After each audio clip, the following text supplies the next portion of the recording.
Hey, it's your pal Mike Shea from Sly Flourish, here with another episode of the Lazy D&D Talk Show. In this weekly show, I talk about all things D&D. This show, like all of the work of Sly Flourish, is brought to you by the patrons of Sly Flourish. If you want to help me out or help make more shows like this, you can do so by becoming a patron of Sly Flourish, going to patreon.com/slyflourish and signing up. Patrons get access to all kinds of exclusive content. They get previews of videos, previews of upcoming material, but most of all, they help support shows like this. So I have a lot of interesting things to talk about today. So we got some special stuff to talk about today. Let's look at our notes. So the first one is, if you recall, a few episodes back, I did a review of a virtual tabletop called Vorpal Board. And Vorpal Board lets you set up your phone as a camera on your physical board, physical table, so you can show physical accessories and still run a game with your friends. And really cool, and I saw it because I saw that the Dwarven Forge folks were using it. Dwarven Forge makes probably the best tabletop terrain you can get for running any kind of tabletop RPG, probably mostly fantasy RPG. And, you know, for people like me who have a lot of Dwarven Forge, it's a real shame to have all this Dwarven Forge and not be able to use it when you're playing online. And so Vorpal Board showed a way to do that. But one of the things that Vorpal Board showed also, or got me thinking about, was, do you actually need a camera on the board, or can you just use an image? Can you take a picture of it? So I played around with this week, and I actually used it in a game, and I wanted to show this off and show how it works. So we're gonna switch screens here. Whoops. Go to my browser window. Look at that. All kinds of new stuff. Maybe we'll shrink down this part of it just a little bit. We don't need a great big Mike Shea head. This is Owlbear Rodeo. Owlbear Rodeo is my favorite virtual tabletop because it is really dirt simple to use. Players like it a lot. It just works. It just works really well. It requires no login. It requires no login from either players or DMs. It is an excellent tool. And so what we're going to do is we're going to just start a game, not worry about a password, and I'm going to create a new map. And I have some pictures that I took, and so we're going to show one off. So we'll start with a hallway. So what I did is I built a Dwarven Forge setup, and I took a picture. And I took a picture of it using like a 3/4 layout rather than I think we're going to make this like a 20 by 15. What happened there? When the number of columns disappeared. Oh, look at that. You can turn off the scaling, show grid controls. See what that does. I don't know. That's going to be weird. And you can drop a picture of your Dwarven Forge in there. What happens if I drop a token? Oh, hey, that works. That works fine. So what you can do is throw in a 3/4 view of a Dwarven Forge setup and drop your characters right in as tokens, right? I'm making the hallway like a little bit bigger than it might be if you were to put like actual miniatures on it. And then we can throw like we can say there's some ice trolls in there. Make this like a 10-foot, right? And so you can use Dwarven Forge, right? And all I did was make a little Dwarven Forge setup on my desktop. Or I made a little Dwarven Forge setup. I took a picture with my phone, nice high-res picture with my phone, and saved it and threw it into Owlbear. And I think it actually works really well. Like it definitely gives this more like Final Fantasy style view. If you want to get all gritty, you know, you can still figure out your distances to things, right? But you don't have to worry about the grid too much. And actually, I don't know if I did this, but I'm going to turn off Snap to Grid, right? Because the grid is not going to line up. And that way the tokens move smooth and it works really well. So like that is, you know, that's one example of it. Let's show a couple others. Let's do another one. We'll do a fancy one here. I like this one. This one's kind of cool. And we're going to do like a 25 by 20. You kind of have to play with the grid to figure out like about how big it is. And if you see, like, I didn't bother building an outer wall, right? I said we're going to do like a 3/4 wall, right? And that should work well enough. And I think it works fine. It's a little, you know, it kind of shows off a little. So that's probably a little too big, right? You can see that like the token in that size is, you know, that's significantly bigger than like, or the token is smaller than it ought to be. So we're gonna reduce the grid. Whoops. And we're gonna drop it to like I guess we'll try 20 by 15. That looks good. right? Yeah. Now the tokens look about the same, about the right size. And you could say like, your Frost Druid is way up here on the top of the pillar. You get a nice like 3D view, right? Like, let's say you have a Frost Druid and she's being protected by a couple of ice trolls, right? And then you have your tokens for your characters. And in Owlbear, everybody has full control over the setup, right? And then if you want to get fancy and you say like, well, I cast an aura, you can drop like a flaming aura on it, right? Let's say they cast like some kind of thing, and they can drop the flaming aura. Now, obviously, like the aura doesn't fit the isometric nature, and I don't think there's a way to like, there's not really a way to do the other one. Maybe use an editor to remove the background of the room. Yeah, so that I thought about that. I thought about like, probably taking a picture on more of the white background instead of like maps, and then using an image editor to slice it out. I think that would actually work pretty well. On the other hand, it's also kind of fun to like see the tabletop, right? Like you're playing on a tabletop again. So I'm not so sure. I don't. It might be too sterile otherwise. I kind of don't mind it being a little messy. But look at all my cool glowy bits. Like look at my lighting effects, right? Hey, look, I got special 3D rendered lighting effects. You know why? Because it's real light. So, I got my little torches on the walls. Like, look at those glowy light effects, right? It's like, it's real. That's why it works. So yeah, there's a lot of cool. Let's try one more just for fun. See if we can. I'll do a real big one. I'll do the one that I did. Let's see. I think I still have this one, right? I think this is the one I did on my Wednesday game. And 24 by. It thinks it's 24 by 14. Let's find out. Right? A great big long one. This one's got like, a big step up. It's the step up's not the easiest thing to see. This picture might not be the best. This is actually the one I used in my Wednesday game. It's probably a little, in this case, I think it's a little too big, right? I think that 24 was a little too big. So we're gonna, the grid size isn't enough. So we're gonna tweak this and do 30 by 17, 18. That looks good. Let's try that. Let's drop a dude down there. That's better, right? So same kind of thing. In this case, you have like a great big, long battle, kind of a two-stager, where again, you might put like a boss up on a tower and, have a nice layout. So I thought this was a really fun way to be able to use, 3D terrain like Dwarven Forge and still have players kind of have fun using it with a token. So I really like this idea. I thought it was a good time. Being able to take a picture, being able to enjoy your Dwarven Forge, set up nice Dwarven Forge stuff. And here's another cool thing about it that I kind of like. Let me bring in another one real quick. Although I don't want to spend too much time on this. So I showed like that tower. I showed the tower that had the big thing. Well, this is pretty much the same room with just some different effects. So now I took the tower away, I took away the big glowy floor, and I put a big doorway on the side, right? So I can make a bunch of rooms with different features really quickly and mothball them, kind of stick them in a directory. And then when I need sort of a chamber like this, I can just go grab it. So like the difference between this chamber and this chamber, it's actually the same. Most of it is the same, right? And all I did was alter a couple of pieces of it. But it looks like a very different room, right? It changes a lot. So with like changing like 3 or 4 pieces, I can make a whole different room, which means I can set up a bunch of like chambers and then, throw different sort of major features of that chamber around, build an entirely new chamber, but it takes me like 3 minutes. And so I could build like 10 rooms in, a half hour, take the pictures and stash them and then put all the Dwarven Forge away. I don't need the Dwarven Forge on the table anymore because I've got my pictures. So I think it's a really fun way to make beautiful maps that for my friends where we like to play with Dwarven Forge is a way for me to do this. Mestigar asks, Mike, can you make these available to Patreon? I would very much like to. I want to be a little careful. I did reach out to Dwarven Forge to ask them how they would feel about that. I don't think there's any legal reason I can't. It's not like the IP is there, but I don't want to step on their toes by offering a commercially available set of pictures like this.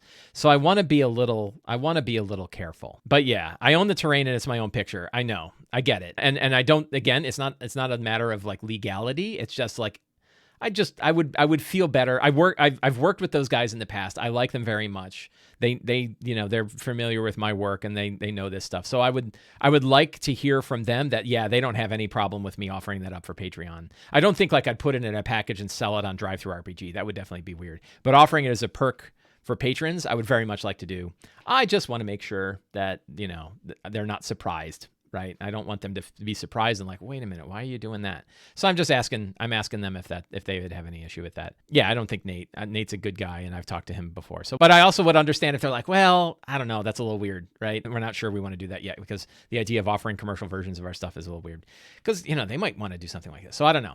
We'll hear. I'll hear back. In the meantime, what I think, like, for people who are interested in getting into Dwarven Forge, but like I use a VTT, this is a way you could do it, and you could also do it with a smaller amount of Dwarven Forge because you can do this idea of like using the same couple sets to build a bunch of different variants, save those variants, and build out an entire dungeon from those variants. Anyway, I thought that was cool. And I wanted to share. So as you know, or some people know, I've been taking questions from Patreon about how, just questions about D&D from Patreon, and then turning those into topics for discussion for this show, or doing small YouTube videos about them. I shot a couple of YouTube videos based on Patreon questions last week. They should be up in the next couple of weeks or so. So Jason S. from the Sly Flourish Patreon asks, Numenera. He wants to know about Numenera and why I love the Cypher system. And I thought, why not review Numenera? So let's take a deep dive, as deep a dive as I do, into what I think may be my favorite RPG, Numenera. I don't play it nearly enough, but I wish I did.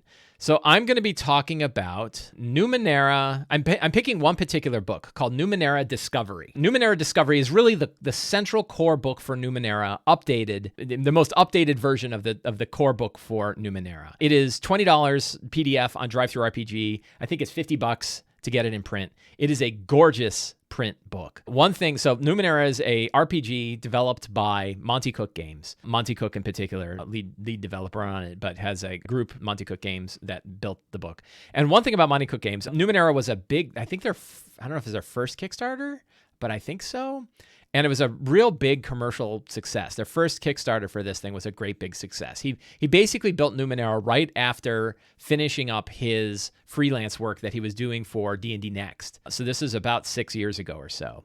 And he did a Kickstarter for it, and he wanted to build a science fantasy world, really built on like Arthur C. Clarke's idea that science that is unexplained is no different from magic. He really embraced that idea.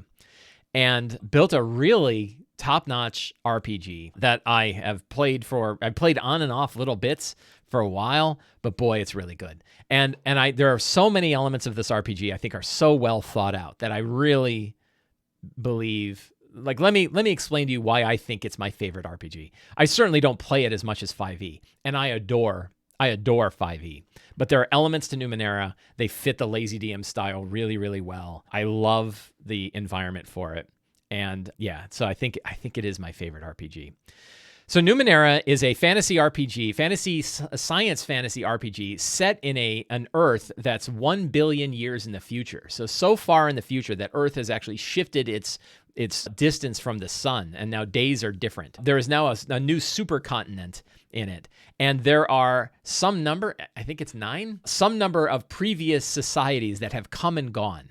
So the current society is a very sort of nomadic, just getting to the realms of civilization that is sitting on the backbone of 9 previous highly advanced civilizations, which means you're constantly and continually discovering things that have existed that you cannot explain, that you cannot explain through science and understanding. And there are groups of people called like Aeon priests, which are trying to understand how the technology works. But what you'll have weird things like a magical, or not a magical, but like a weird floating disc that defies gravity that's being pulled by a pair of oxen, right? Because they don't have an engine. They don't know how engines work, but they know that oxen can pull this. But meanwhile, they have this weird plate that floats 4 feet off the ground, and no matter how much weight you put on it, and they're like, well, that's great. It floats frictionless. And we can use it to pull stuff, right?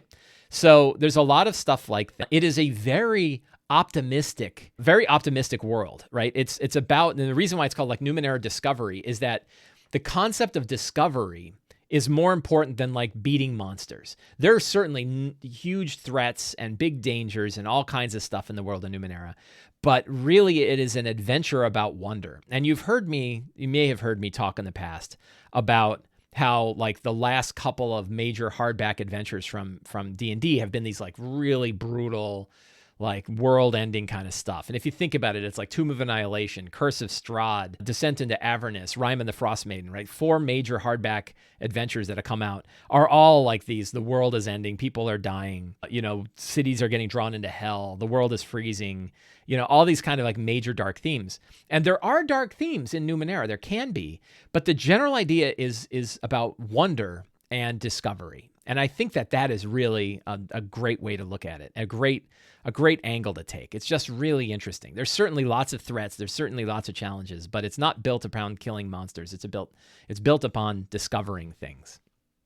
So Numenera, I'm going to show the character sheet. The character sheet, there are different kinds of character sheets. Well, okay, so let me talk about like what you get. So Numenera has a whole line of books, many, many, many books, adventures, and source books and all kinds of stuff. It's got a great big library. I bet its library is as big as the 5th edition library. They put out a lot of material. They put out Numenera Kickstarters have come out for some time. And the Kickstarters, the amount of money that they get from their Kickstarters leads to a big line of books that they create, that this company does. And the company's outstanding. Like it's like 5 or 6 people and they build all of the stuff themselves. So they have like one major designer. So I talked about like the adventure Where the Machines Wait by Bruce Cordell, right? And it's by Bruce Cordell. It's by a guy who's been writing adventures for 30 years, did it. So one nice thing about Numenera Discovery is that the whole RPG is in this one book, right? It's a great big book, 413 pages, more than 413 pages. And it's $50, so it's not exactly cheap. But the entire RPG, everything you need is inside that one book, right? It's got how to get started, how to make characters, how to play the game. It's got a whole thing about the setting itself, only like 90 pages about the setting. It's got a bestiary, almost a 40-ish page bestiary, a whole bunch of stuff about loot, a whole bunch of good stuff about how to actually run the game. It's got a whole set of adventures, a bunch of different adventures, 4 or so adventures, or maybe I think it's got, I guess it's got 4 full adventures in the book and then a whole bunch of side stuff. So it's really like, think about like 4 books worth of RPG material in one big bound book, right? That like, instead of having a Dungeon Master's Guide, a Monster Manual, a Player's Handbook, and a Book of Adventures, all of those are contained in one book for $50. So you're getting a whole lot for it. Not only that, but they have a starter set, and the starter set has like a stripped down version of this, where you can still have everything you need to play in like a $20, a $20 print bundle, and probably $10. I don't know how much it costs, maybe $10. So I love it because of that. I love it that the whole book there. That said, I've got like half a shelf worth of books of Numenera stuff that I picked up. So there is a ton of material available beyond this for running Numenera. But let's take a look. One of the reasons that I love it so much is that I love the way characters are designed. And it's not for everybody, right? I guess I'll talk about that. So I'm going to take a look at the Numenera character sheet. It's a little busy. There are different character sheets, but this is kind of the one that's in the book. So I'm going to talk to this one. And characters are made up of characters are all built on 3 things. You have a character type, a character descriptor, and a character focus. Those 3 things put together define your character. So if we go to the character session, creating your characters, we'll get into the stats in a second, but we're going to start with the type, focus, and descriptor. There are 3 types, and type is as close to as you can get to a class. A glaive, which is sort of like a big fighter. A nano, which is like a spellcaster type. Lots of glaive stuff. A nano, which is sort of like think about like a mage, a wizard, or a cleric, right? They're sort of the spellcastery type. But nanos actually aren't casting spells. They have figured out how to tap into these ancient worlds of technology that exist and modify technology in order to do things that look an awful lot like spells. And so the glaive, nano, and the last one is the jack. And the jack is sort of your rogue, your very generic rogue, right? Because the jack isn't about backstabbing. The jack is about exploring. It fits more that idea of the skill rogue, right? So they're called a jack because they're often the jack of all trades. So the neat thing is when you build these, so you have these 3 character types. Are you a glaive? Are you a jack? Are you a nano? And those are sort of the bulk of a character, right? They're the ones that grow with levels. Level-wise, I think they call them tiers. And there are 6 tiers. So you can actually stretch it out and get pieces of a tier as you gain levels. If you're running a campaign and you want it to go a while, you can instead of giving like jumping tiers like you jump levels in D&D, you can give a piece of a tier each time as they grow up, and then after they get like 4 pieces, they jump to the next tier. So you can create like a 20th level system out of this, sort of a 16th-ish level system out of this if you want, but you don't have to, right? So it's a neat way of doing progression that captures that idea that like you hear often that D&D like doesn't ever get past level 6. If you want to run a fast one, you just have them jump an entire tier, right? So those are your types. And then you have descriptors. And a descriptor is sort of like, an adjective: charming, clever, intelligent, learned, rugged, stealthy, swift, strong, strong-willed, tough. Those give you sort of an angle on your character build. Are you a strong glaive or are you a swift glaive, right? And it changes like your attributes. It changes your skills that you'd be trained in. It changes. It's not quite your origin, right? In fact, there isn't really an origin. There's nothing that's like the equivalent of race. All the characters are sort of defined differently, right? But this gives you that angle on your type. Are you a strong glaive or a tough glaive? Are you a strong nano, right? And you can pick anyone can fit with any other one. So it's not like, well, the strong one fits whatever. You could have a stealthy nano, or you could have a stealthy glaive.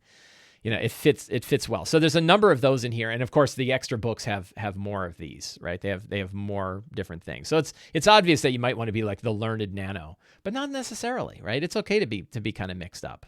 The art, oh my God, the art in these books are so awesome too. All of the books, all of the art from Numenera, I think is top of the line. It's some of the best. It may be the best art I've seen in any RPG. And then last, you have a focus, and there's a lot of foci, and a foci is sort of like almost like a one unique thing. It's like, what's your weird angle that your character has? Bears a halo of fire, commands mental powers, and these are pretty crunchy, right? There's a fair bit of these things that you've got here. Controls beasts, controls gravity. There's also a lot of these. So there's a lot of them, and they go up with tier just like your type does, which means you have 2 angles that your character progresses on. You progress with both type and you progress with focus. And when you mix these 3 together, a neat thing about the way this works is if you mix these 3 together, you have, I don't know, hundreds of thousands of possible class builds, and you have it, or character builds, and you have it all in one book. Right? There's a lot of, I don't know if it's hundreds of thousands. It's a lot, right? Explores dark places. So that makes character creation crunchy, right? It's not totally, just story focused. It's crunchy, but very versatile. And it means that with a small page count in a book, they can offer up a wide range. So imagine if imagine if you had classes and you had subclasses, but the subclasses weren't tied to the class. Imagine if any subclass could be taken by any class in D&D. Imagine how many variants of characters you would have. That's kind of what they've done here. So I really dig that.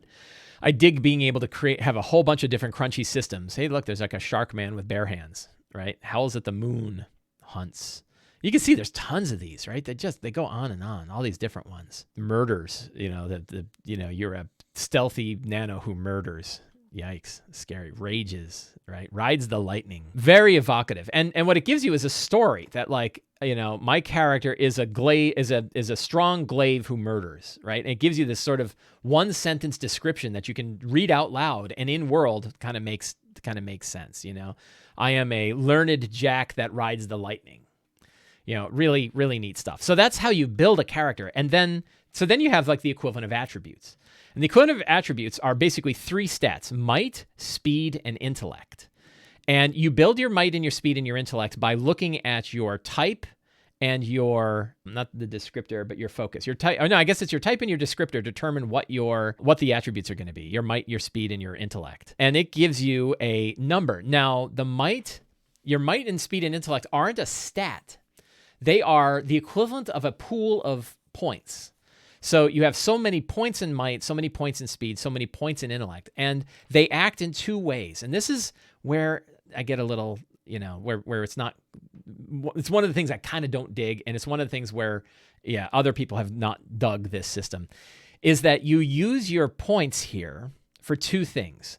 They are both how you apply effort to a task and the damage that you take. They are your equivalent of hit points, right? So, and when you take physical damage, it starts with might and then it goes into speed and goes into intellect. So you actually have a lot of points here, especially at first level. But the idea, the criticism is, why do I have to eat my arm in order to do a power attack, right? And that kind of makes sense. And it makes sense when you think of it, that might is not physical damage. It is a mixture of, it's your overall, the overall amount of endurance that you have. And that swinging your sword really hard is going to use up some of your might, right?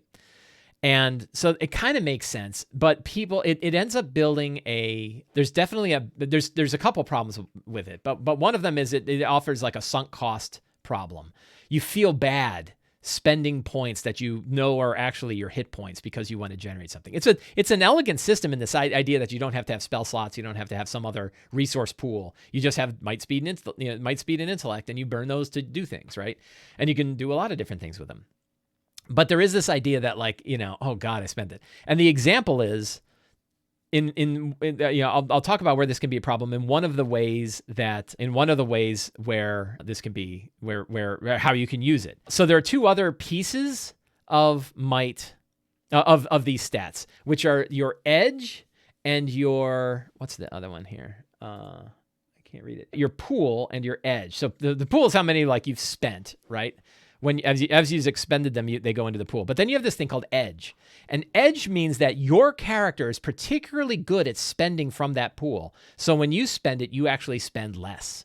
So the example is, let's say you have to spend 3 might points in order to do your power attack, right? Well, because you have an edge of 1, you only have to spend 2, right? Or if you have something that it spends a might point in order to do a thing, but your edge is 1, that means you get to do that for free. So your edge is based on your type, I think. It's been a while since I read this, right? Your edge is based on your type, and then as you gain levels, as you go up in tiers, your edge increases, right? So you get to the point where things that normally require effort suddenly don't require any effort anymore, right? You can just do them. And that is pretty particular. But one of the ways that you use might, so the core mechanic of Numenera is rolling a d20, right? Rolling a d20 and looking at a difficulty ladder. So very similar to the way D&D does it, right? But the way that difficulties are done in Numenera is with a thing called tiers. Let's see if I can find, oh God, I just froze so there is a difficulty ladder. Let's see, running the game. I think that's in here. Let's see, maybe it might be in how to play. Yes, so there is a task difficulty, which is on a scale of 0 to 10, right?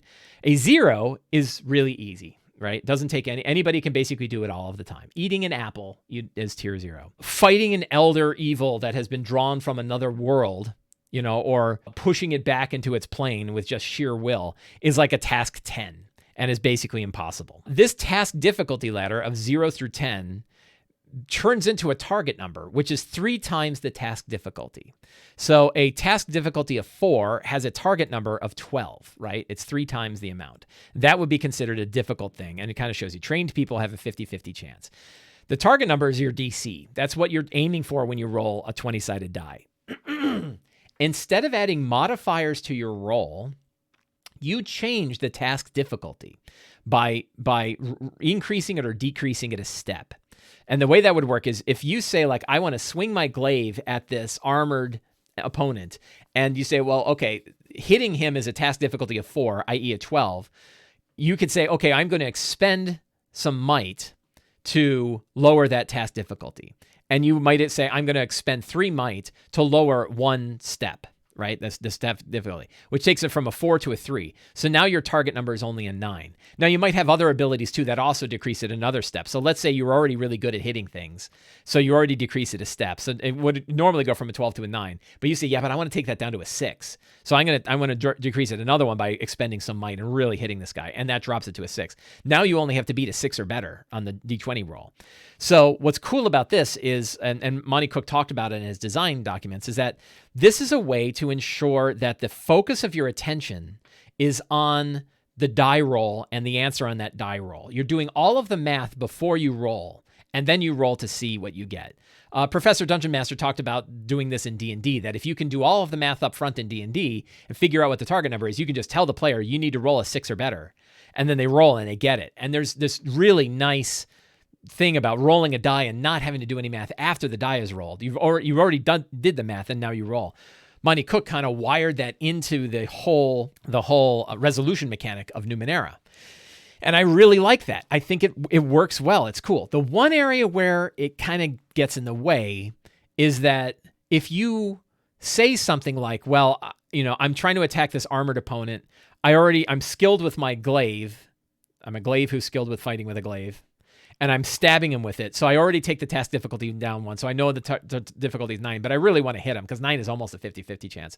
So I want to lower it another step. So I'm going to expend 3 might points to lower, or 2 might points because you have effort, right? Or you have an edge. So you're like, I'm going to expend 2 might points and really hit him hard, and I'm going to knock it down to a 6. And you go, great. And then you roll and you get a 17. And you're like, well, why did I spend those might points, right? Like, big whoop. So there's actually this moment of disappointment where if you overshoot the roll, you feel like, damn, I wish I hadn't spent the points that I spent, right? High numbers can actually look like a disadvantage because you spent points to lower the number. It's almost like bless, right? Like if there's that sort of bless sadness that clerics get, where, I bless the characters, and they keep rolling high, and the bless never mattered, right? That extra D4 never really happened because they're always rolling 16, 17, and 18s anyway. You can get that across this whole game, and you just kind of have to get past it. I think that's a detriment of it, but the advantage of this, like, move everything around till you do the roll, I think is really cool. So I really like that idea. Now, expanding on this a little bit, this is one of the reasons that I really love Numenera from a DM's perspective, is every threat in the game, whether it's chasing a jackrabbit across, a mechanical jackrabbit that has a little antenna on its head, across a field, or pushing an elder evil back through a rift between worlds using your sheer force of will. All of that comes down to picking a number between 0 and 10. Right? As a DM, I just pick a number. I say, well, how hard is the Elder Evil? I probably say, well, that's like a 9. That's going to be really hard, right? And then I know what the target number is, 27. And if they're going to do it, they're going to have to do a bunch of stuff to get that number down to the point where they can actually do it, right? And I can build a monster on the fly. I can build any creature on the fly with nothing but this task difficulty number. Any creature in the game. If I wanted to have like a cyber demon, right? I'm going to go right into my Doom phase and make a cyber demon. And I'm going to say a cyber demon is a challenge 6 monster. It's intimidating, right? It's really powerful. The target number to hit it is like an 18, a 6. It means it has 18 hit points. It means that it inflicts 6 points of damage. Like that one number can turn into its armor class, its attack, its damage, its hit points, all of the things that I need in order to make a threat, I can pull off of that one number and do all on my head. I find that fascinating. Right? I think that is really cool. Now you can tweak it and you can make monsters that have like, they're good at some things and bad at other things and yada, yada, yada. But if I need to improvise, I can just drop that one number and use that number. And in my head, I know my cyber demon is a task 6 monster. It inflicts 6 damage. It's 18, to defend against attacks requires an 18. To hit it requires an 18. I know what all of the numbers are, right, in order to have that monster do its thing. One other interesting angle, the DM never rolls dice in Numenera. Everything is always pushed to the player. So when a player is getting attacked by a monster, they roll a defensive check. If they're attacking the monster, they roll a check. Anytime the monster does anything to them, they are rolling the checks. Some DMs are like, but I like rolling dice. Yeah, I get it. Trust me, you have lots of stuff you can do in Numenera. A big one is, what do they call it? They have a special name for it. The GM intrusion. Right? The GM intrusion is the idea that a GM can make something harder, change the circumstances, do something that makes things harder, and they drop this thing called a GM intrusion card. And that's how characters get experience, or it's one way that characters get experience. And essentially what happens is when you do a GM intrusion, you hand 2 experience to the player who's getting affected by it. They can take one of those and hand it to another character and say, yeah, but my friend over there is helping me out. And both of them get experience, and both of them deal with the situation that's there. They sort of draw a friend into the problem.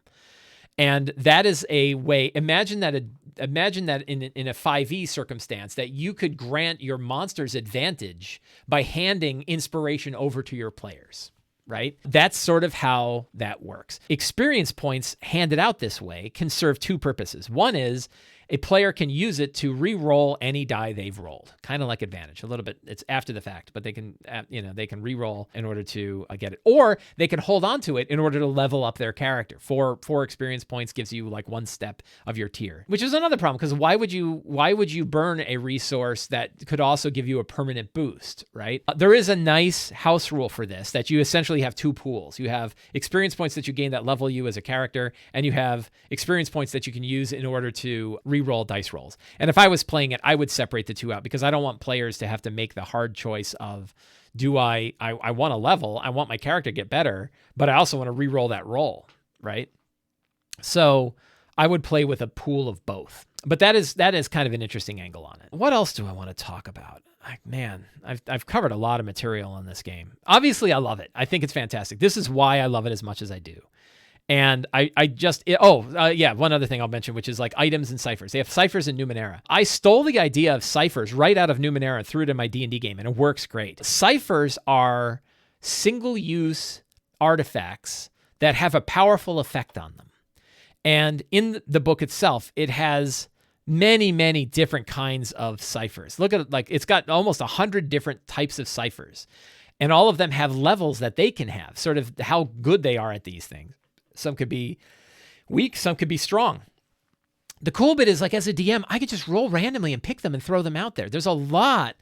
This game is really, really lazy DM friendly, right? It's hard because the whole world is so weird and unique that it can be hard to know how to describe things, right? Because it's like we don't have a metaphor to fall back on.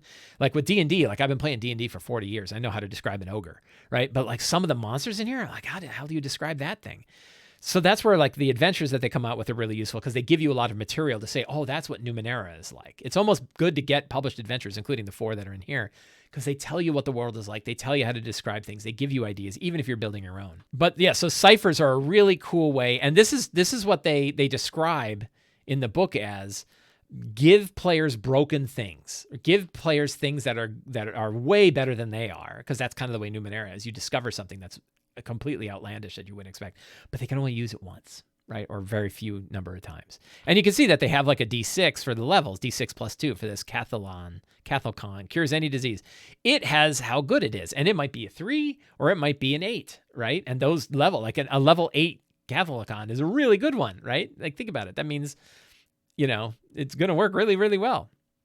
So, detonation, right? A wristband projector, it's an explosive device thrown, it blows up, and it's got a level, right? And that level could be really high. So, yeah, so this is the whole system of ciphers is a really cool addition to the game. And then they have permanent items called Numenera, which are like really powerful magical items that your characters can get and that last forever. So I really, it just adds to this whole idea of ciphers, just adds to how DM friendly this game is. Another thing I like about it, combat wise, distances are abstract. You have this is what I think is probably my favorite action system, which is you do a thing. It's your turn, you can take an action. As part of your action, you can move around, right?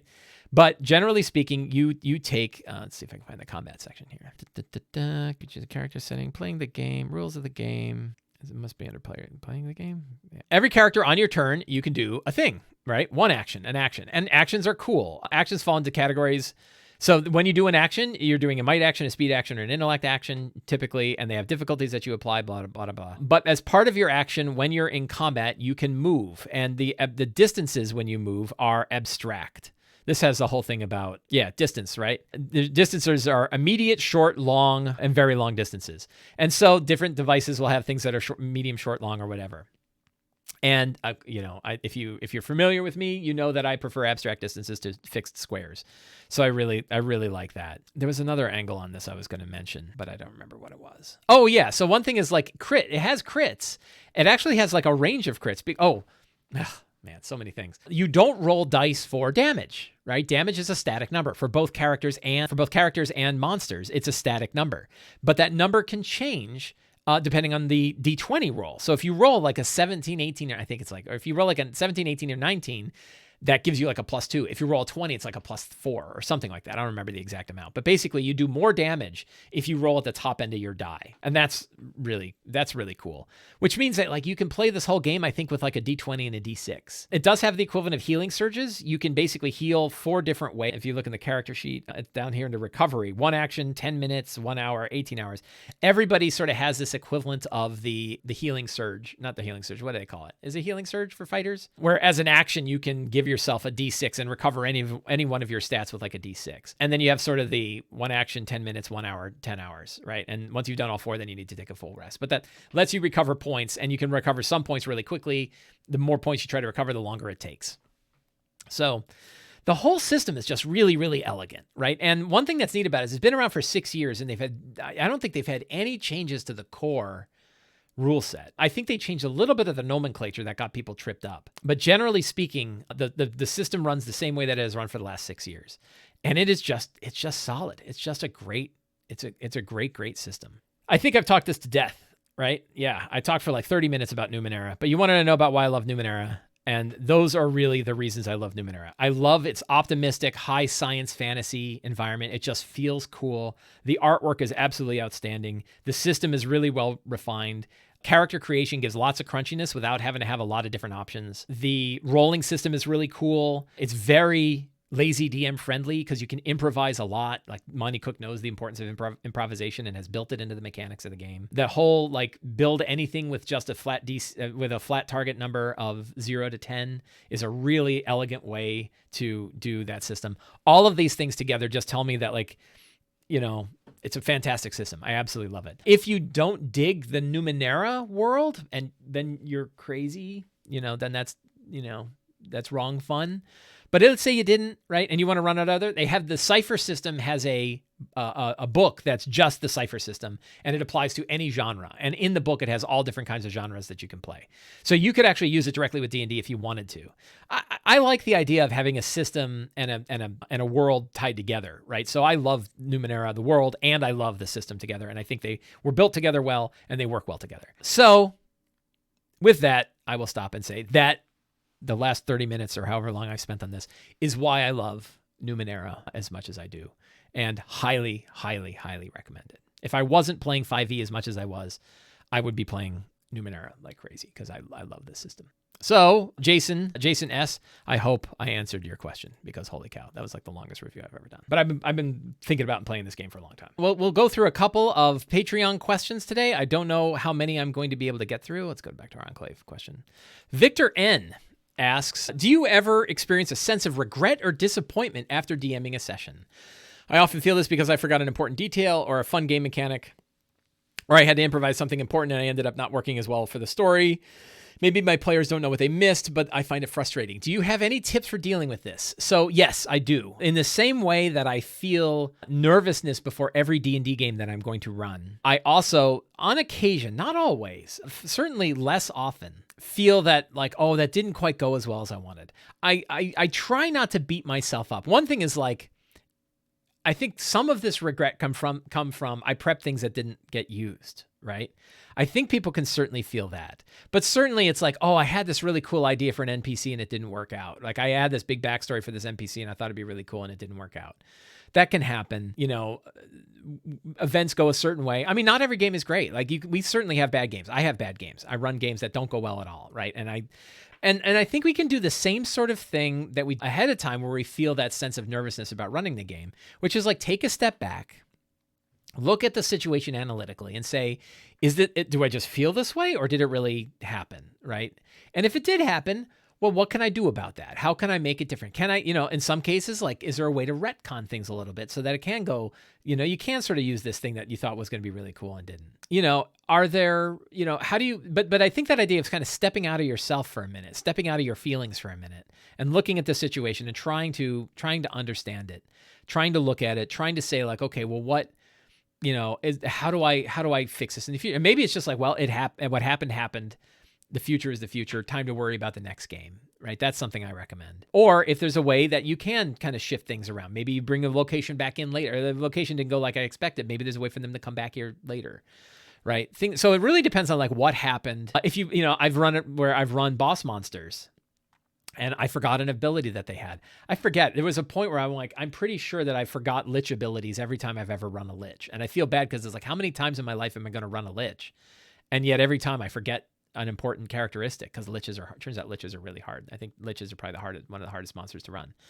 So like, yeah, that happens, right? And you think about, you got to take it and do your good Bayesian, like, okay, what was the base rate and how did this new evidence change my base rate? And now where do I go in the future? Like, what does that mean in the future, right? And so you learned a little something, right? Think about it as a learning opportunity. I learned a little something and now I can take a note and I can remember like, this is something I need to think about. Oh, they completely paralyzed my boss monster because I forgot about legendary resistances. What can I do about that, right? Why are liches the hardest monster to run? I think they're the hardest because they have the most. They're very high CR. They're important. They're legendary, and they have like a huge array of potential things that they could do because their spell list is enormous. So it's really hard to run a lich right. They also can be delicate, so they could be killed really easily, right?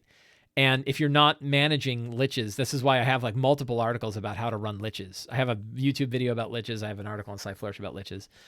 You want to be careful running a lich because like if not, like your paladin runs right up to it and smites it twice and it's dead, right? And so, you really got to think about like how to protect a lich, how to make sure it's not going to get ganked, how it's going to show off its power, but also not just kill the characters outright. Because liches, on the flip side, they're really, really, like they are the glassiest cannons of glass cannons, right? They can be killed very easily in the wrong way because I don't think they have a lot of hit points, right? Do they even have 100 hit points? They have 135 hit points, but they're CR 21. 130, a paladin at tier 3 and into tier 4 that's fighting a lich could probably one-shot it, right? If you think about if they get one crit, if they blow their big smites, they get those they get the extra radiant undead hitter stuff. This could really 135 hit points could go down. Certainly, imagine your fighter, your rogue, and your paladin get initiative before the lich, right? Even though the lich has legendary actions, its legendary actions aren't that it's got no movement here, right? There's nothing about moving. If it's sitting in a chair, they're going to run up and kill it, right? So a lich could get killed real easy. On the other hand, it's got like power word kill, power word stun, finger of death, disintegrate. It's got these spells that can completely wipe people out if it hits them the wrong way. So liches, that's why I think liches are the hardest creature. So if you find it frustrating, try to step away from your frustration. I'm offering advice, but you did ask the question. Try to step back, think about what happened. Is it real? Did your players care? If not, and then forgive yourself, right? Hey, we're all fallible. Forgive yourself and step away. So I hope that helps, right? I think I do feel that. I think it's a common thing that we feel that regret when we run something or something didn't quite go. Most of it is because we prepped something that didn't go like we expected. And that gets into the whole, like, don't prep things that, are going to make you feel bad if they don't work. So I hope that answered the question. Derek G asks, how does a DM handle instances where NPCs are talking to one another without boring the players? It's a good question. I've heard this come up too. Of course, it's a good question because guess what? I only put questions in here that I think are good questions. I would not have conversations between NPCs. If I did, keep them very brief. Another way is to step away from the role-playing of it and just describe to the players what they overhear between the two NPCs, right? Step out of the characters and just dump whatever the result is. You overhear the two guards talking about the fact that the king likes to, the king has a tryst across town and he likes to sneak out on his own and do it. Right? Bang. You just say it instead of having like two NPCs talking to each other. This is also a good reason that you probably don't want to have NPCs that hang out with the characters a lot. I really don't like having NPCs hanging out with the characters unless they are magic items because they stay out of the way. But we want to keep the spotlight on the characters, which means we don't want to put too much spotlight on NPCs. So I try to avoid situations where NPCs are talking to one another. I certainly don't like it when they are hanging out with the players, with the player characters. Often in having conversations. But another way I think is to kind of summarize how that goes. So quick answer to a quick question. I would step away from, one option, just offering thoughts, right? One option is step away from the actual in-world role-playing conversation and just give out whatever information they were going to acquire by listening. And then another way is just don't do them that often. Meek B says, I know improv is a super valuable skill, but what do you do when the players do something totally unexpected and you have nothing prepared? So this happened to me. I had my players were going into Sunblight Fortress in Rime of the Frost Maiden. And the book basically says you go in through the front door. There's no other option in the book other than the front door. But the map does mention that there is an Underdark. There's a connection to the Underdark. And I mentioned it to the players, right? And the players said, oh, we're definitely going in through the Underdark. And I'm like, and in the book, I think it specifically says this area is beyond the scope of this book. So it offers zero about what could happen for them going through the Underdark. And I'm like, well, the Underdark is kind of a special place. I kind of want to be able to make it special. And I've got nothing. So what I do? Well, we'd already played a little bit. We'd already played like an hour and a half, or so. I think we played maybe up to 2 hours. And I said, you know what? I think I'd like to call the game here. I know it's early, but that's, I would like to go. I would like to call it here. And we did. And, we're playing online, so it's not like people had to, drove for nothing. But it was an opportunity for me to say, I'm going to make the Underdark thing special. And I made that Dwarven Forge setup that you saw, right? Was part of the Underdark side. So I got to spend more time between sessions because I knew where they were going to go. The cool bit is they had made the choice about where they were going to go, and I knew they were headed that way. Now I'm ready to prep for my next game because I already know where they're going. So I don't think it's uncalled for, particularly if you're playing online. Ending early is not terrible. If it's really early and they went away direction and you don't want to call off the game, what do you do? And I say, like, often what I would do is I'd say, let's take a 10-minute break. Everybody F off for 10 minutes, go get a cookie. And I'm going to, and then grab some random tables, right? Grab stuff and grab a quick map and throw stuff on the map and come up with something to, can you improv something in 10 minutes? Hopefully between various tools that you've got. The Dungeon Master's Guide has a lot of tools. Lazy DM's Workbook has a lot of tools. My upcoming book, The Lazy DM Companion, will have a lot of tools. Lots of different ways to help generate ideas so that you can build out what you need to build out. And and you only need to fill so much time, right? Hopefully it's not like your characters went left when you thought they were going to go right in the first 20 minutes of your 8-hour Saturday morning marathon session, because then you're in a bad way, right? But if you're doing like a 3-hour game and it's hour 2, you could probably improv some stuff, come up with an interesting location, come up with an interesting encounter that might not be might be combat, might not be, come up with some, have your secrets and clues and drop those secrets and clues, really, see what you can do there. Right. But yeah, taking a break for 10 minutes and coming up with some stuff. You could probably improvise a 45-minute scene pretty quickly in 10 minutes. You're probably not going to be able to improvise 3 hours in 10 minutes, right? So, and in worst case, call for a break. Ken B asks, do you have lore continuity in your version of the Forgotten Realms? For example, if a character becomes a hero and they mention in a future campaign in the region, or if the NPC, yes, I absolutely do this. And I love doing it. So I will even do it. I have my head realms where one group did something and that has affected all of the groups, even for other groups that have never done that, right?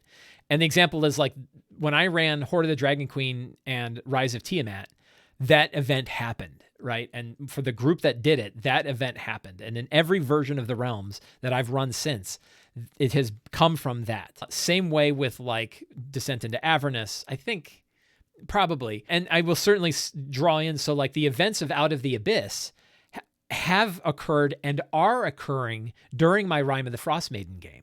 I've seeded in things between these two. I like to have events, but probably the biggest one is that the Horde of the Dragon Queen, Rise of Tiamat stuff that occurred.